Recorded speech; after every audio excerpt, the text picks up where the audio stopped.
மயிலாப்பூர் கபாலீஸ்வரர் கோவிலுக்கு வெளியே தீ வைத்த சம்பவத்தில் ஈடுபட்டவர் மீது நிச்சயம் நடவடிக்கை எடுக்கப்படும் என அமைச்சர் சேகர்பாபு உறுதியளித்துள்ளார்.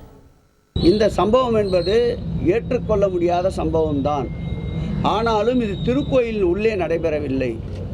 திருக்கோயில் உள் 24 மணி நேரமும் காவலர்கள் நியமிக்கப்பட்டிருக்கின்றார்கள். இது திருக்கோயிலுக்கு வெளியில் நடந்த சம்பவம் என்றாலும் திருக்கோயிலின் சார்பில் புகார் அளிக்கப்பட்டிருக்கின்றது. இந்த ஆட்சியை பொறுத்தளவில் தவறு எங்கு நடந்தாலும், யார் தவறை இழைத்திருந்தாலும் சட்டத்தின்படி சட்டத்தின் ஆட்சி நடக்கின்ற மாண்புமிகு தமிழக முதல்வருடைய ஆட்சியில் நிச்சயம் நடவடிக்கை எடுக்கப்படும். காவல்துறை அது குறித்து பல்வேறு கோணங்களில் புலன் விசாரணை நடத்தி கொண்டிருக்கின்றது. இது ஏதோ தீவிரவாத செயல் என்றும் எங்களால் கணிக்க முடியவில்லை, எதர்ச்சியாக நடந்த செயல் என்றும் கணிக்க முடியவில்லை. வழக்கு விசாரணையில் இருக்கின்றது. குற்றவாளிகளை விரைவில் பிடிபடுவார்கள் என்று காவல்துறை அறிவித்திருக்கின்றது. செய்திகளை உடனுக்குடன் தெரிந்து கொள்ள உடனே சப்ஸ்கிரைப் பண்ணுங்க.